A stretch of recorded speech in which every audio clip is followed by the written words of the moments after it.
everybody. Welcome back to Stories with Bree. I'm here with Hawa Jalloh. Welcome to the show. And thank you for having me.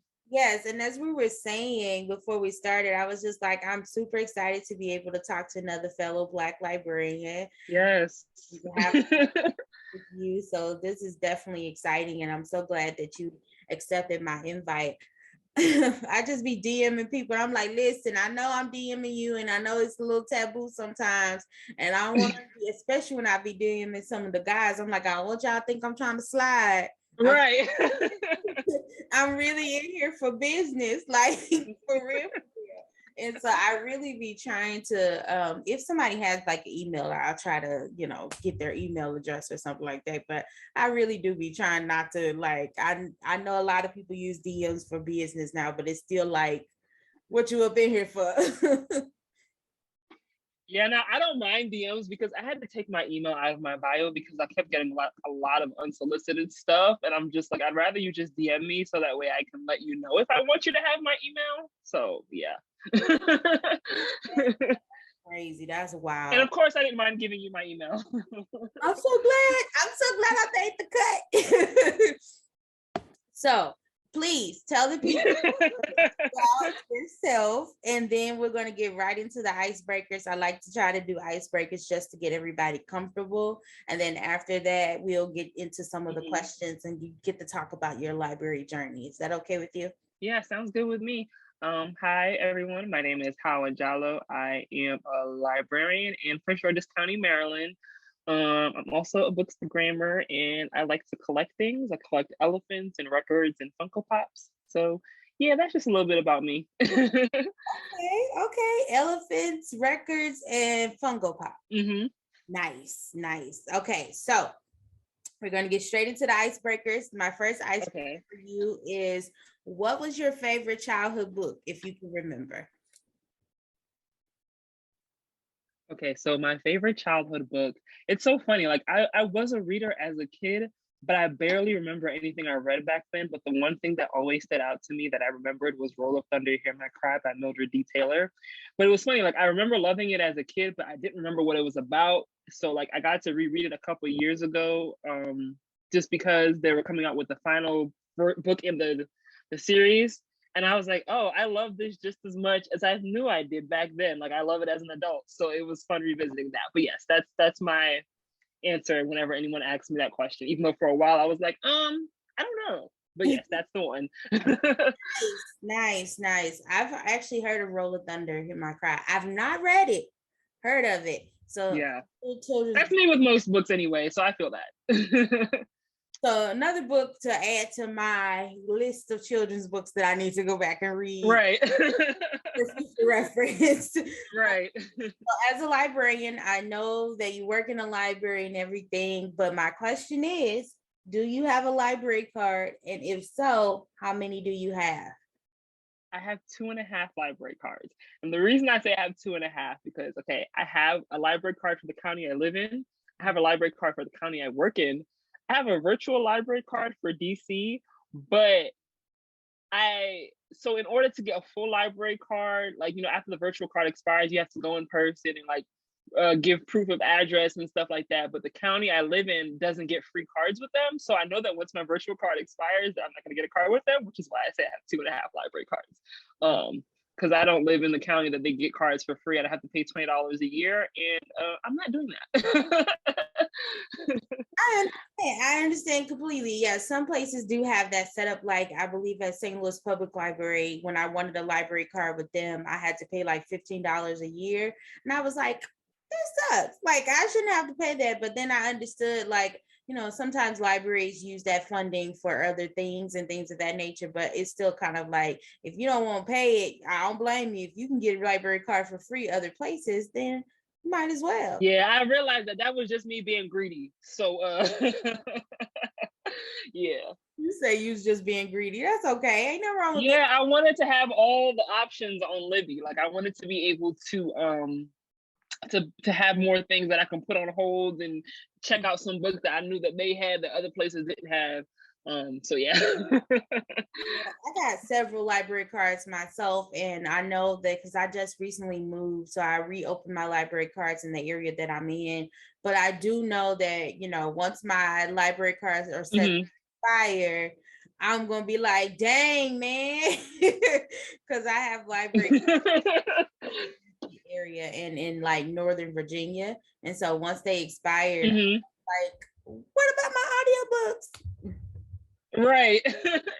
Especially if you're like in the middle of one or something like that, or like you've been waiting on a list for like a really long time, and then you're just like, oh, well, that's that. Right. And Overdrive is now like discontinuing their app, and they're forcing everybody to go over to, and I was like, okay, so if I go over to Libby, is my host gonna go over there too, or y'all gonna be playing? Yeah. Yeah, I just found that out. They said that because I was like, that's why I've been hesitant about letting Overdrive go, because I was like, what I don't want to happen is that I end up not getting my hoes when I have to switch over here to this other app, and I'm gonna be highly upset because I've been waiting for some books for a long time. Nah, I feel that. I don't like the Overdrive app, but I like to use Overdrive on the computer. So like I'll use Libby on my phone, but I'll use Overdrive on the computer. So like if I'm on the desk and I'm supposed to be working, and I'll sometimes be reading the ebook. Don't tell nobody. So yeah. Ain't no wrong with it. If you got a little free time, go ahead and read the books. You got to be able to tell them about it. So you might as well. Right. I love it. So for you, are you a digital person or pen and paper? In terms of writing, just your style, what you prefer, either one. In terms of like writing, like I used to journal a lot, and I like having like a physical journal and being able to write in it and stuff like that. The only thing about that is sometimes I get to writing and my hand starts hurting, and people are like, oh, well, that's why you can do like things like digitally and stuff like that. But I feel like that takes away the feeling of like keeping a journal for me personally. I know that everybody's ability to do things is differently, but I like having that journal with me. The only thing is I used to get so terrified that I would like lose it. So like I made sure that like when I would write, like it was legible enough so I could read it because I understand my handwriting, but that other people couldn't. And I try not to put any like identifying details or anything like that. But yeah, I like pen and paper. Okay, yeah, I mean, I can understand that, not wanting people to know your deep, dark secrets. Sure, they probably wouldn't be able to identify you, or maybe they would. So you cautious about that. But yeah, I've done that too, where sometimes I'll write in a way where I'll understand it, but it'll be illegible to other people, and they'll be like, "What is that? Is that a R or an E? Like, what's she saying?" And it's like, exactly. Right. I'm glad you don't know what it say, but I do. So who is your favorite, or if you have one, do you have a favorite author or writer? You know, it's so funny when I spread that question, I was like, this is kind of a loaded question, especially like for me, because I only really just got back into reading like a couple years ago. I think some favorites that I would say, I love Jesmyn Ward. I'm still making my way through reading like some of the things that she's put out, but like she's just so good. Jason Reynolds is another favorite. And like I've also gotten to like meet him and like talk to him, and like he's just like a genuine person. He's just so genuine, and the love that he has for like children and literature is just like, how can you be a librarian and not love Jason Reynolds and like all that he does for like reading and like children? Like I completely agree. He's awesome. Like, he's a really great writer on top of him being just awesome. He's so laid back and cool and chill. And you just like, dude, like, are you really you just this nonchalant? right. But kids love him, and he is so knowledgeable. Right. He's just so knowledgeable about young readers and so knowledgeable about his subject matter. I'm just like, bruh, I've watched so many of his interviews, and he currently just came out with the podcast, which I thought was pretty dope. So yeah, I'm with you right there. Jason Reynolds is on my list for YA people. Yes, I aspire to be as knowledgeable about children's things as he is. Another favorite of mine is Hanif Abdurraqib, who wrote "They Can't Kill Us Until They Kill Us" and "A Little Devil in America." I love essays, so I'll read anything he writes. Like anything he writes is like an auto buy for me. Like those three are auto buy. If they're near me at an event and I can pull up to, I would love to see them. I haven't gotten to see Jasmine Ward or Hanif Abdurraqib or anything yet, but that's on the plan eventually. Would love to do that. I don't know if they're going to be at National Book Fest, but you might want to check to see if they're going to be in. Yes, I looked at the lineup, but I totally forgot who all was on it. But luckily, it's on a weekend that I'm off, so I definitely plan on going. Yes, and maybe we can link up because I plan to be there. I'm going to be in the building. Yes. Yes, please. I would love that. So let's really get into it. Let's talk about the fact that you are, I like to call us anomalies. I like to call us phenomena. I like to call us, what they say, a wheel in the middle of a wheel. Like it is so, since I started this podcast, being able to be opened up to a different world where I get to experience more and more Black librarians, I'm just like, my heart is overwhelmed and full by this. And my goal is to also continue to just talk to other people of color who are in the field of librarianship, because I feel like people need to know this is a form of us advocating for the field, because there needs to be more diversity, more idea, more belonging, as far as like extending our reach to people of color. I think this gives a space for future librarians or people who are considering it and maybe thought about it, especially book lovers off Bookstagram, and trying to like convert them into this space. And so being able to talk to you about it, and I believe you just recently celebrated a milestone, and I just wanted to talk to you about like what really, how long have you been a librarian, and really what sparked your interest in the field of librarianship? So I graduated in December 2021 with my MLIS, which is my Master's of Library Information Science, for those listening that maybe don't know. I know you know, right? I've been a librarian since February of this year, but before then, I was already working in the library system full time for like about July made it 3 years. So before I was a librarian, I was a library associate, which is kind of like a librarian without the master's degree, to be honest. I was already doing a lot of the same things. So I've been in the library for like about 3 years full time. I got back into reading like maybe like almost 6 years ago now.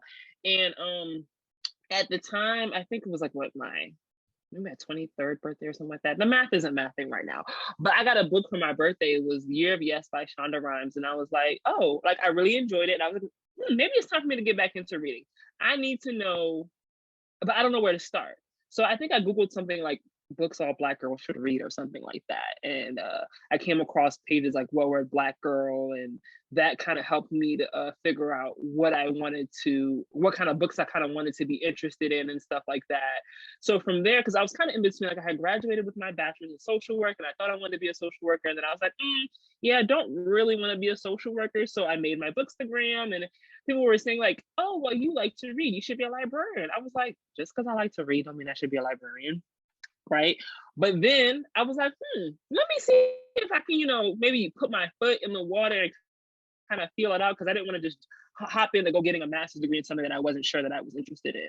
So I started as a page, which for those listening that don't know, a page is, in my library system anyway, was people who shelve books, put the books on the shelves.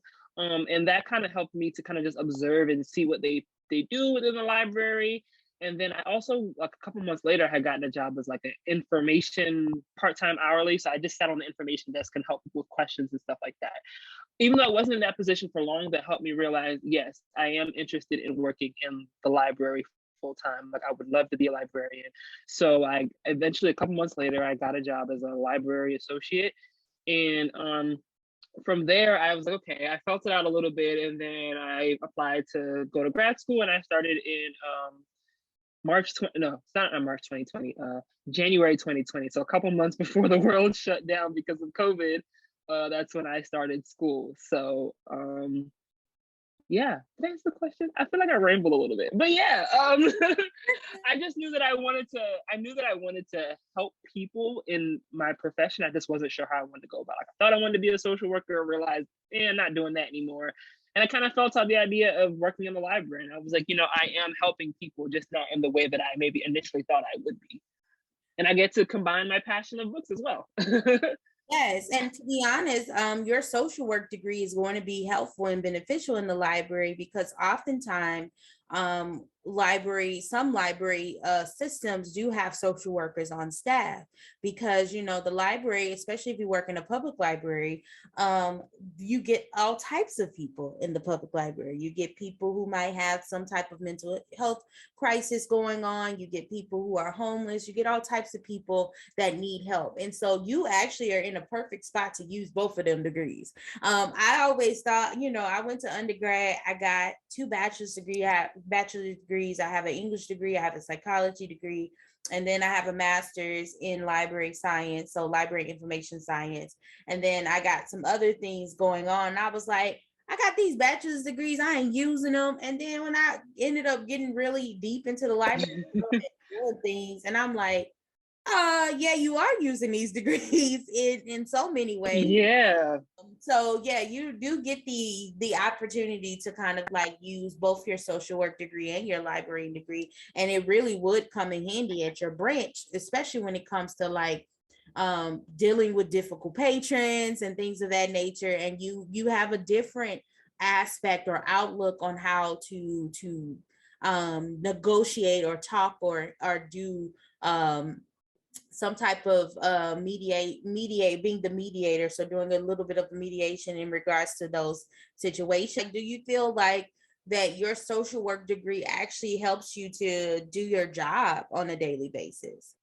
I really do. I think a lot of the core competencies and values of social work kind of like overlap with a lot of the things in working in the library, or just working with the public in general. The thing about a social work degree or any kind of like public service profession is that even if you're not in that specific field, it's gonna help you in the long run. So I feel like even if I decided that I didn't want to be a librarian anymore, which I don't see that happening, I feel like that would help me in whatever else is next in line for me because of that experience of working with people and having those core values of the various things that we value as librarians. Yes, I completely agree with you in that regard. So we know that you're currently working in a library and you're working in a librarian's role. Is there a specific space within the library that you work and operate? Are you working with children, or are you an adult librarian? Or are you just general reference? Yeah, so I'm at a generalist branch. So the branch that I'm in the system is a smaller branch. So I just do it all. We have one large desk, the circle on one side, and then the two info desks on the other side. So I just do it all. We do a lot of children's programming in my branch because adults don't really come out to stuff as much. But we're hoping that we can maybe hopefully change that soon. Okay, okay. Yeah. Yeah, people don't think about that as well, that all library branches are not always these really big, gigantic buildings, or some Hmm. have a big gigantic building but the staff is small. And a lot of that just comes with either budget cuts, sometimes not really having enough funding, which is why friends of the library is often important. But then like you said, you do have these smaller like neighborhood branches where maybe a community came together and they said, we want a library branch, and so we also want to be a part of like this county or this community as well. Is that kind of your library system or your branch is like, is one of those community libraries that maybe the people in the community came together and they created this branch? Hmm. That is a good question. I know it's one of the earlier branches that were built in the library system. Okay. It's in the middle of a neighborhood. I just don't know if it's like specifically the result of that, but I know there are other branches in our system that have come together across or come together because the people in that community have said, "Hey, there is nothing close enough to us. Can you guys make us a library?" Yeah. Okay. Okay. Yeah, Hmm. and it happens. So we were talking about programming, and we can kind of just like dive into that. You were talking about programming. You said that you guys do a lot of children's programming in your particular branch, and you don't really have a lot of things that cater to adults. Um, let's just do a little bit of, I guess, dream talk. what would you say your ideal programming would be that you guys could probably bring that you think adults would be more attracted to, and how would you set that up? What would your ideal library look like? So just, just do a little dream talk, and let's go down that road. So my ideal library would be a lot bigger. I think space is an issue that we run into with trying to like put together programming.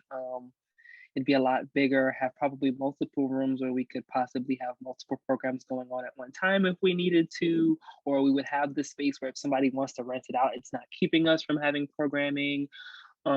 Maybe multiple levels, so like the children's on one level, adults on another level, teens maybe like in between. My ideal library would probably have a lot of author events because I feel like those are always so cool.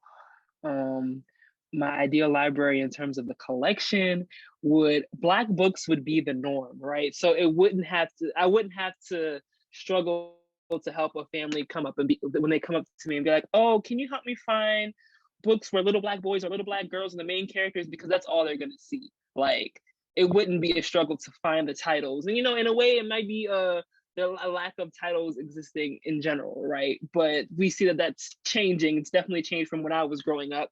So the ideal library would have all that. I mean, it would still have all the books, right? Not all the books, but most of the books that you see now in our libraries, but an emphasis on the Black books, because that's my focus and that's what helped me get back into reading. And I feel like that's what, especially because I love working where I do, because I feel like I get to help people who look like me, and I would love for the collection to be reflected, the collection to be reflective of that. And I would also love for our programming to be reflective of that. Like, I know a lot of the limits is because of budgets and stuff like that, but I would love, like, there's a library system in like Delaware, in Wilmington, Delaware. They have the coolest, Blackest programming all the time. Like, they had Angela Davis one time. They're gonna have the cast of A Different World in September. Like, and I'm just like, I would love to do stuff like that, stuff that appeals to people, even if they're not readers, right? So just things that people are just generally interested in, because I think the ideal library would appeal to people even if they're not readers for various reasons, whether it's providing clothing drives or food drives, or just things that people are generally interested, whether it be an author or somebody from their favorite TV show, or just fun stuff. Like, I think that libraries do so much, and that's not to say that my specific library can't do well. In a way, it kind of can't because of space. So the ideal library would be so much bigger, and just so much bigger, and do so much Black stuff. Like, if that makes sense. Oh, it makes perfect sense, and I agree with you. Like, it's nothing like having a space where you can kind of just feel. You don't have to. You're not touching wall to wall when you stretch out your arms. You know what I'm saying? Yes, especially now. Like, a space that felt small before COVID feels small, feels even smaller now that we're like in this thing. Because I don't want to say past it, because we're not really past it. We're still in it. Exactly. Let's just be clear on that. We're still in the whole pandemic out here, even if we try to act like we're not. But yeah, yeah, I agree with you. And it would be nice to like have room. And I can imagine that social distancing can sometimes be a bit of a challenge in a smaller space. And people are really thinking about their mental and emotional health differently. And so that is that's a good blueprint to like, let's expand, let's maybe stretch this out, but then let's black it up. And I'm all for always blacking it up. Like, yes. Projections from me here. I am biased in some way in regards to the way that I appreciate Black culture, love Black reading, love Black authors. I am very much so. I lean that way, although I will say I do diversify my reading as much as I possibly can, but I lean heavily for my people, because that's where I come from. That's my culture. I feel like there's so many years of reading and things that I need to catch up on. So like, I could read books by Black authors for the rest of my life and just be set. Granted, I'm not, but I won't even say that that would be limiting myself, because I don't think that if I decided to do that, I don't think that it would be limiting. But I'm just not you know, I'll give other people a chance every so often. In the diaspora, in the African American diaspora and the African diaspora, there's so many levels to reading. There's so many genres. We are not a monolith. Like Black people are writing in areas now, whether or not the publishing houses or they're getting published by publishing houses and their information is getting pushed, that's a different story. But they are writing, and we do have significant Black authors that are out there. Like there's a whole world, and then a lot of authors are choosing to just go the independent route because they don't want to go through all the votes and all of the just the hoopla to get a book deal. And so it's important to support independent authors because they make good books too. I'm an independent author. I also help independent authors publish, and it's some good stories out there that people sometimes miss because they're always looking at the big five to tell them and to guide them for their reading. And it's like, no, you need to go check out the Amazons, you need to go check out the Kindle, you need to go check out Barnes and Noble, because they also have the ability to be able to check out Apple Books. I think there are different apps you can look at, like Net Gallery and all of these different apps that sometimes have these urban fiction, and it's not always just urban fiction. Some of them are memoirs and things of that nature that's available to us. And sometimes, so I'm here for reading independent, I'm here for reading Black, and I will never object to that. So yeah, I definitely agree with you in that regard. You mentioned quite a bit that your reading is what kind of pushed you into your desire to now become a librarian. And you also talked about the fact that you're a bookstagrammer. I am also a bookstagrammer, so hard. Gang, gang. And so let's talk about that. Let's talk about your Bookstagram journey. What made you really want to create your page? I love the Bookstagram community. I feel very safe over there. And I feel like we're a bunch of people who loves books and love literature, and we can nerd out and nobody feels like nobody feels different about it. It's just like, oh, these are my people and they like me over here.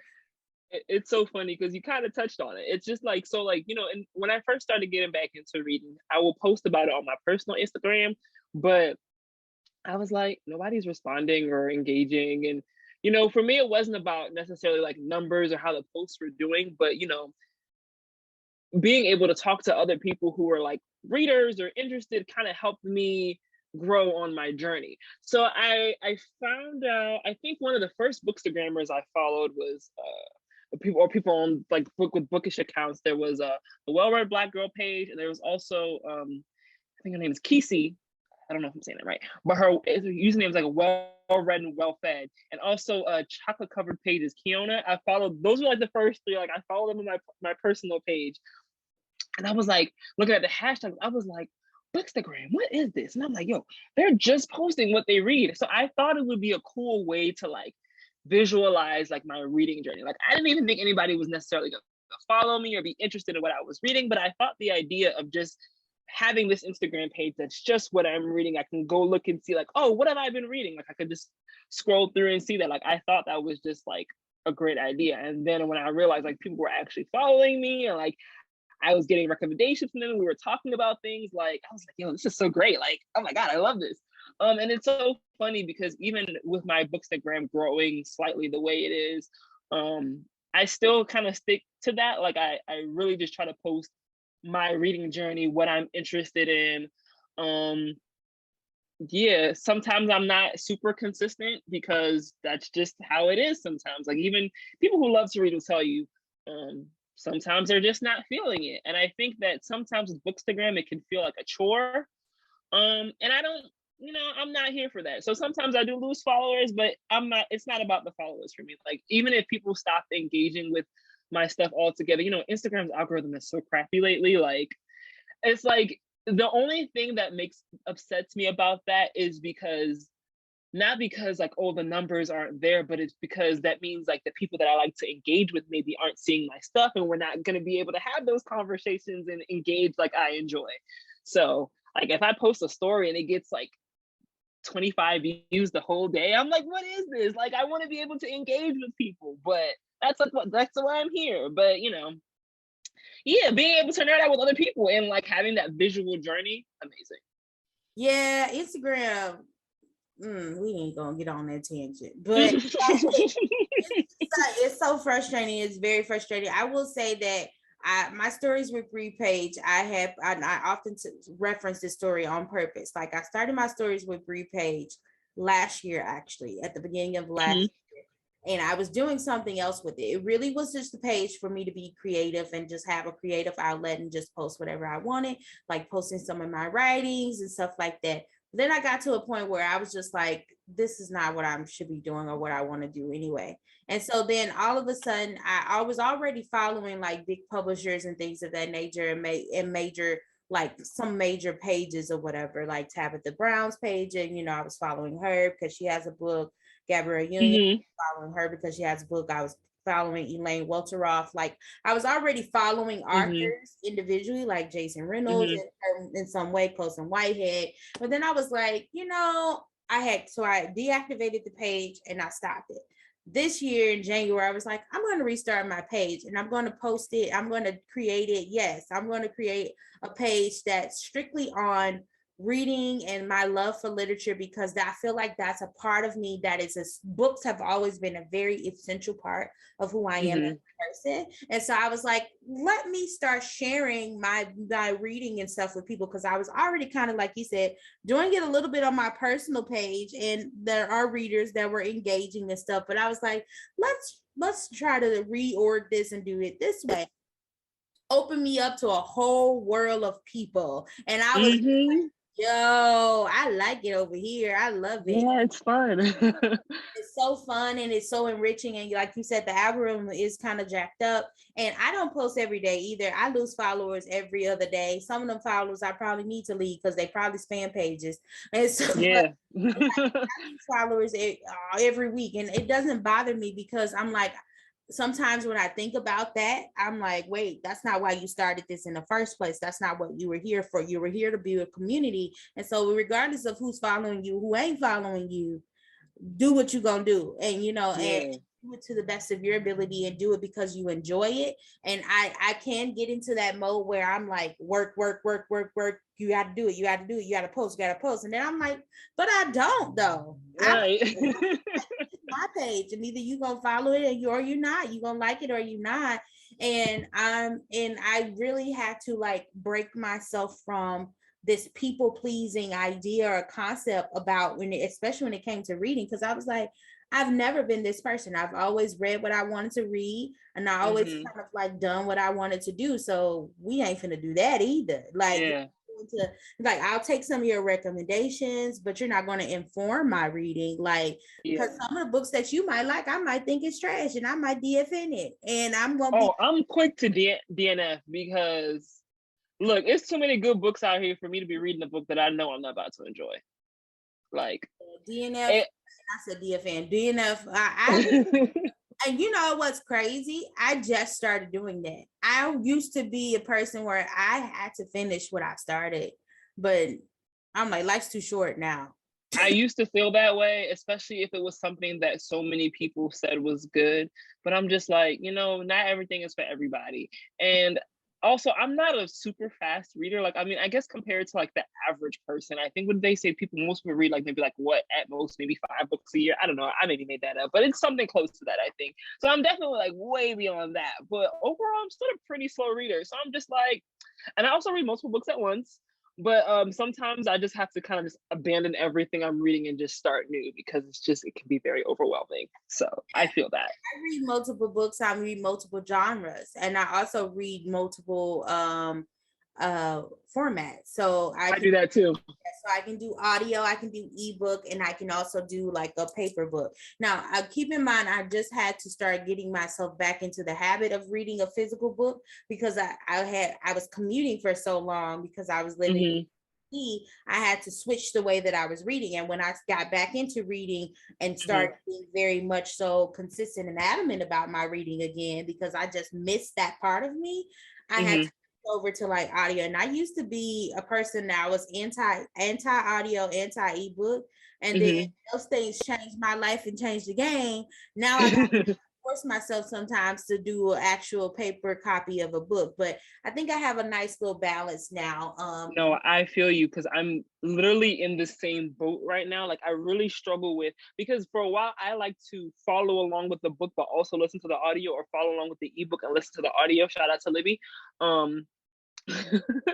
But I've really been struggling with reading like paper books, and that makes it hard when I get like, when they send me like advanced reader copies of books that I'm interested in, because it's just like, well, the audiobook not available for me yet. I might not be getting to that book anytime soon, because I don't really be holding them like that. But I think it's also just part of it is that I don't always have the time, right? Like, so like I can pop an earbud in if I'm doing something at work and listen to the audiobook, but I can't shelve books and hold a book in my hand at the same time, or you know what I'm saying? Like, and I would love to be on the advanced readers copies list. I don't know how I'm gonna get on there. Somebody gonna have to teach me the trick of the trade, but I would love to. Like free books. Hi, my name's Bree. I like free books. So I don't know if you've heard of Libro FM, but they have a librarian advanced listening copy program. So they do it every month. So I will send you the link to that. Please. And they also have an influencer one, so I can send you the link to that as well. Anything that I come across, I will send to you. So remind me. But definitely, as like a librarian, you can still get a lot of stuff. So I mean, I don't make the selection, but if you're trying to give me free stuff because I'm a librarian, yeah, I'll take it. Yeah, I feel like there's some perks somewhere to me being a librarian, so I'm here for it. So look, there you go, fellow librarians. She just gave us a hack, a life hack. I love me some books, like, and like I said, I really just got back into like fully immersed into reading within the last maybe 2 to 3 years, right before the pandemic. No, within the last 4 to 5 years now. I listen, my timelines have been jacked up since 2020. So this feels like year 3 of 2020 for me sometimes. So it's 2022. So I've literally started getting back into reading heavily probably in 2018. And when I started back reading then, it's because I just was like once again, I just missed that part of me. But that actually might have been when I started getting back into reading. And I know I said like 5 or 6 years, but I realized after I said the timeline didn't make sense because yeah. Even though I wasn't reading, I was still buying books. I've always bought books. Even in the midst of me not reading, I've always bought books because books, like I said, are really just a comfort space for me. So I was, for all of those years that I wasn't like really reading, I was still buying books and not reading them. And I was like, you have to stop buying all these books and not reading. That's you.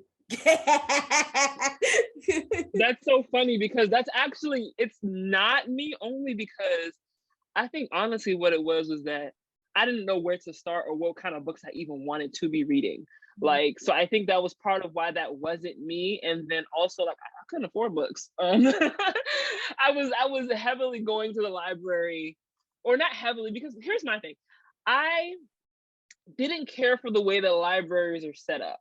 I feel like libraries a lot of the time are set up to, you have to know what you want to read when you go in, or what you're looking for when you go in, or you get lucky and maybe find something on a display. I always preferred the way bookstores were set up because, you know, they felt their displays felt more inviting, and the way they broke things down and they sectioned things off always felt like they were so much more it helped you with, if you didn't know what you wanted to, if you knew you wanted to read but you weren't exactly sure.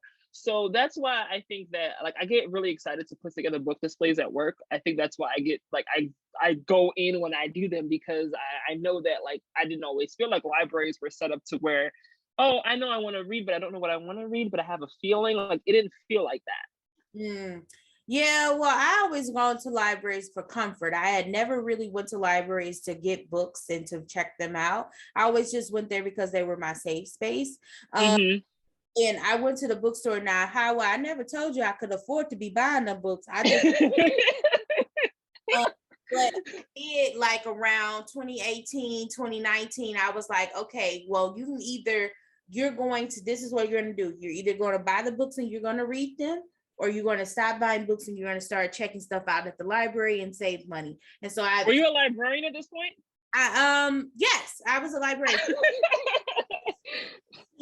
And I literally was not checking books out at the library and stuff like that. But I literally was just like, I'm going on a book buying ban. You cannot purchase another book that you're not reading. So if you're going to start reading, you have to get your books from the library. And so I started checking out books and stuff at the library. And I'm like, because you pay your taxes, why is you not using the library? Right. And so I started checking books out at the library. And then when my reading had to change because of the type of job that I had, I was like, all right, I'm going to try audio. And then I'm going to try ebooks. I started off with ebooks because I had to ease my way into it because there was a person that was like anti-ebook, anti-audio. So I had to ease my way in there. So I started with the ebooks and that was doing well. And then I got to the point where I was like, okay, well, I do a lot of listening to music and different things. I got to a space where I want to start listening to more like audiobooks to boost my amount of books that I could read in a year. Mm-hmm. So I started going to audio. I am still an audiobook snob, honey. If the person that's reading your book don't sound good to me, cut it off. So I'll read the book later, some other time, or I just won't go back to it because no, I was just like, I'm very particular about my audiobooks, but I have been reading a lot of audiobooks. Like currently I'm reading The Personal Librarian. And that's going really well. I heard that was good. I feel you on that. Like some narrators just make books sound really, really cheesy. And I'm like, yeah, no, I can't deal with this. You turn it off. Yeah. So let's talk about more about your librarian experience. So say for instance there was a patron that was to come into the library, and when patrons come in, they don't really give us specifics. It's always like, I think it was like red, it may have been a woman on the cover, like that. How does your reference go? So basically, how does your reference interview go when you're talking to a patron who literally comes in, they're looking for something good to read, or they have a book that they have in mind that they just can't remember the title, and they got all of these clues that might not even be the actual book that they're looking for? So how does that go? That's so funny because I'm working on getting better at this, but there's a patron who comes in, and who's specifically like that. So usually my first question is, what's the book about? Do you know what the book is about? Or maybe who the book might be by, or maybe when it came out, or like even the first name of the author or something like that, or maybe something else that you think you maybe read by it before, especially because a lot of the time she'll say it's for her book club. So I try to get an idea, like what do you think the book is about? Like what's the genre? When did it come out? Because questions like that will kind of help narrow it down, even if I got to type into Google like, oh, book with woman on cover. Because people make random Goodreads lists of books with a woman in the red on the cover. So like, who knows? That could possibly be what comes up. And sometimes I'll try to see, oh, do you remember what the cover looks like? If I turn it, do you think you'll have an idea? So yeah, those are usually my go-to questions. Sometimes it helps, sometimes it doesn't. Right. And little do they know that librarians do be using Google. Right. Like, I don't know if they think that I just type this into our system and type in exactly what you said. No, I just hop on Google. Like exactly. And I mean, we are still the original search engines, but we still be using Google. Look, we got to find this obscure question or ask it for, then we can go into the ILS system and find what you're looking for. So exactly. You are a Black librarian, and I imagine, I don't know for sure what your growing up looked like, but I have a question about whether or not when you were growing up, did you see librarians of color? Did you see librarians that looked like you? None that I remember, to be honest. And it's so funny because like I used to go to the library a lot, more so to kind of get on the computer after school, or if I was like waiting around for my mom to pick me up, something to do, maybe check out a book and probably not ever get to it. I don't remember really ever seeing anybody that looks like me. I always thought of like librarians as being like old stuffy white ladies, which after going to ALA is not necessarily wrong. But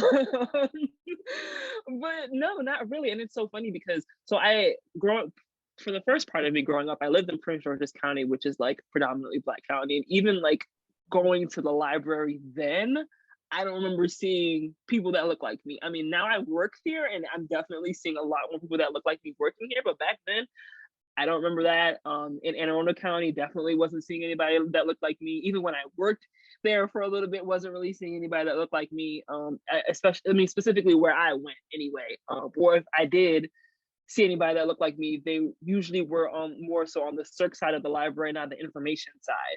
So yeah.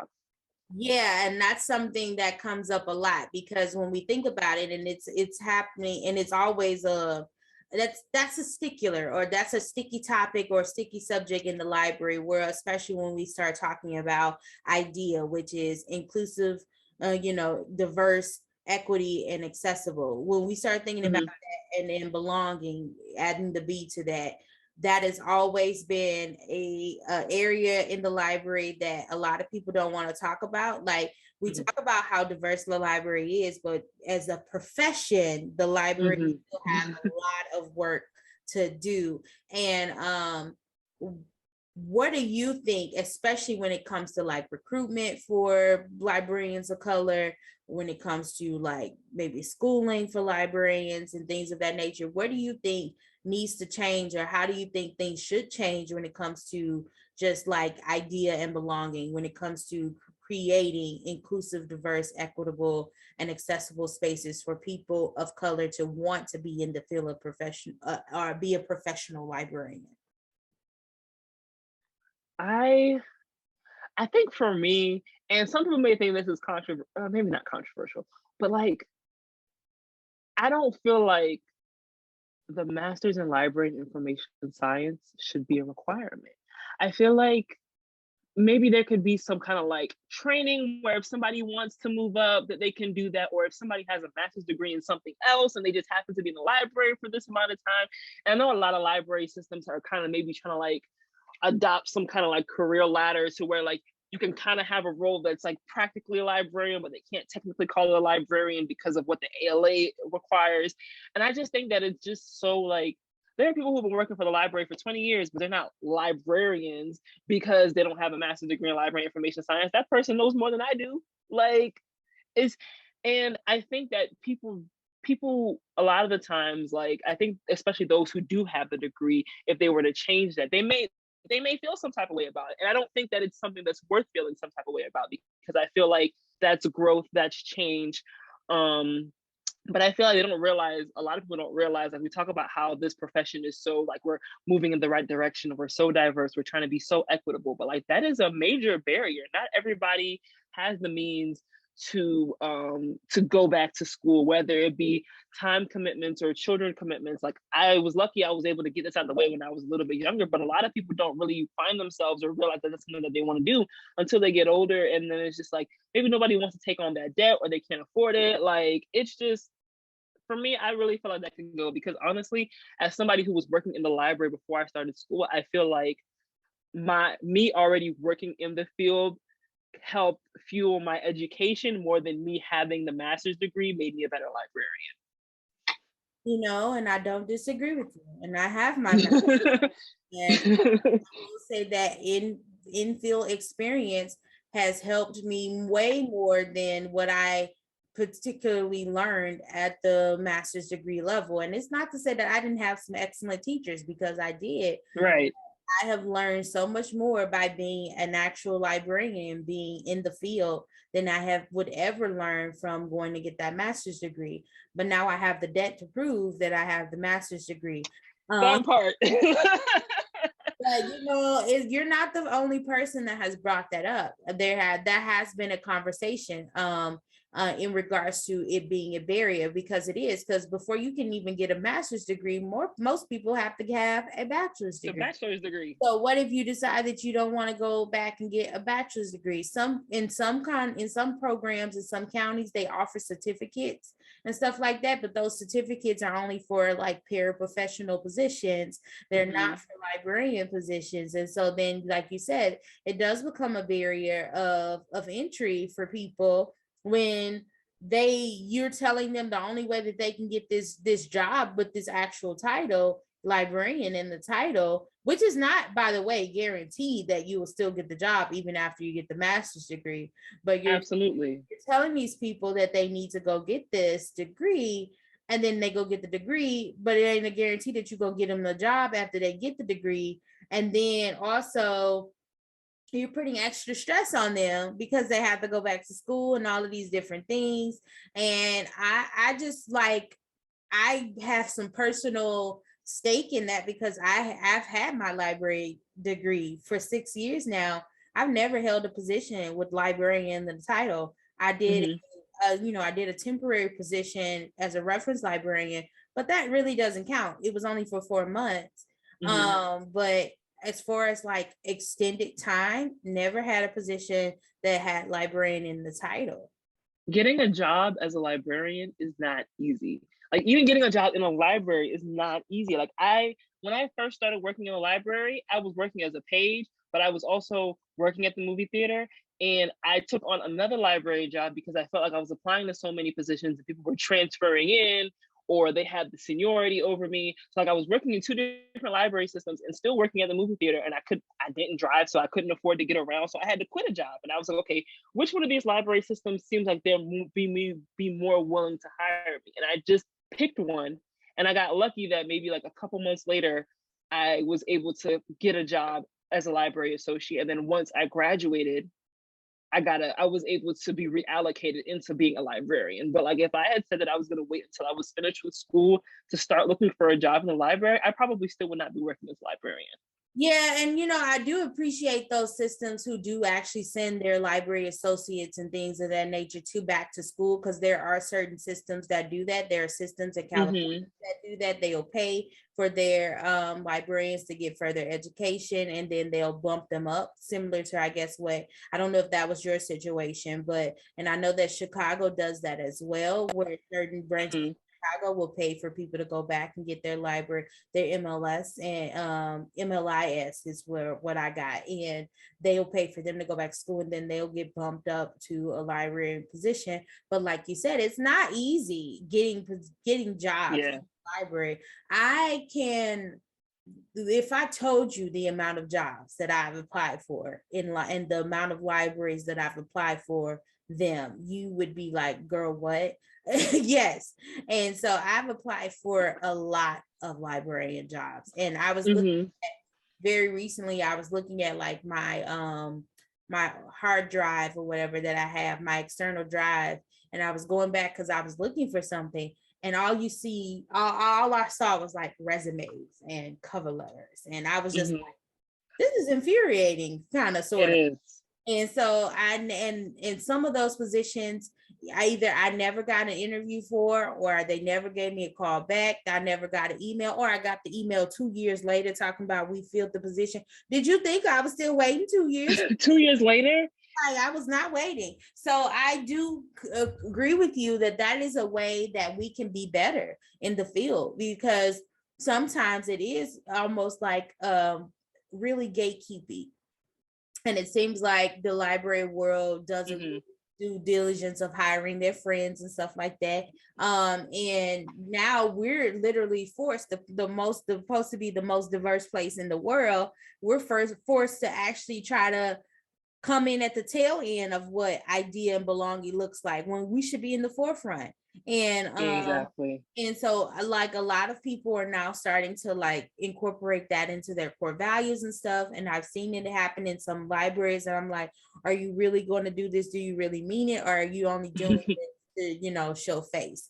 And so I'm interested to see what the library world as a profession is going to do when it comes to trying to, they recognize it's an issue. We've had multiple conversations about it being an issue. We have webinars about it. We have all these different things, but when are we going to like physically do evoke change? Are we going to include this in our core values? Is ALA going to do a complete reorg? Like you come out with these percentages and this and these of what who's what you're trying to be transparent. Okay, but how are you breaking those barriers? How are you changing those numbers? What are we doing to make sure that we're advocating for people of color to come into the field instead of having these little niche groups of things, you know what I'm saying? So I definitely agree with you in that regard. So as we prepare to wrap up, it's been an amazing hour. Thank you so much once again for it's been so great chatting with you. yes. I agree. Yay. We got something else. Maybe come back on another episode. We can discuss a book as Bookstagrammers. Like we have to. I'm here for it. I'm all the way here for it. So let's end off on, I guess, a funny kind of note. I don't know if you have any, but do you have a library horror story that you would like to share? You don't got to share no names, but do you have a horror story that has happened to you that you can share? This is it's so funny. I was thinking about this question. I even asked my coworker about this question because, we've had some ridiculous things or some seemingly ridiculous things happen with patrons, but then it's just like you realize that like, when you think about the why as to why maybe this person did what they did, it doesn't feel as funny anymore. It's just more like sad when you think about like, you have people that have like mental health issues. So I don't know about necessarily anything crazy or funny with patrons, but like, I know you said you can edit some things out, so just let me think on it for a little bit. Horror story, library horror story. I don't know if this counts as like a horror story, but for me, I'm always like super terrified when like the computer shut off because of like a storm or something like that, because you have a whole library full of people who were like working on something super important, and when the computers turn back on, the computers are starting over, so everyone's like, can you help me? And it's even worse when it's like right before you're about to close, because then it's just like, okay, well, I need to print this, I need to get back on, and I'm just like, I'm so sorry. Like, I had people yell things at me like, you guys should have a generator. And I'm like, look, I can't help it that the power went out. Okay, like, look, you were working on something. I was working on something.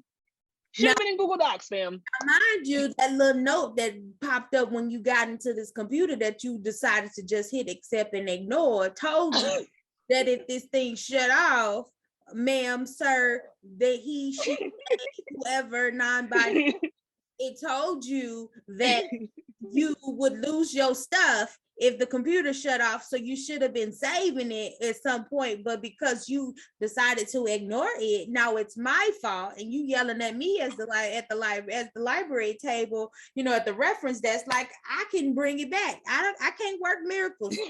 I can't work miracles. Look, I was sitting in the dark just like you were. That's what we be wanting to say. Have to be like, I'm so sorry. No, for real. I'm so sorry. Because you be wanting to be like, were we not both just sitting in the dark together? We was in here together. Like, man, like, bruh. So yeah, I agree with you. That does make you a little anxious. That has happened. And then that thing, when they write, because with library, I don't know if y'all computers are set up like that, but when I worked at one library, everything off. When that thing shut off, it's gone. And it's so crazy because people want that until they don't want it, right? So people want the computers to make sure that they don't keep any of their information until they're working on something really important and it shuts off on them, and they're because they weren't paying attention or because of the power or whatever. And I'm like, oh, you can't retrieve that for me? No, I can't. They're like, are you sure? Yes, I'm positive. I'm just lying to you for my own health.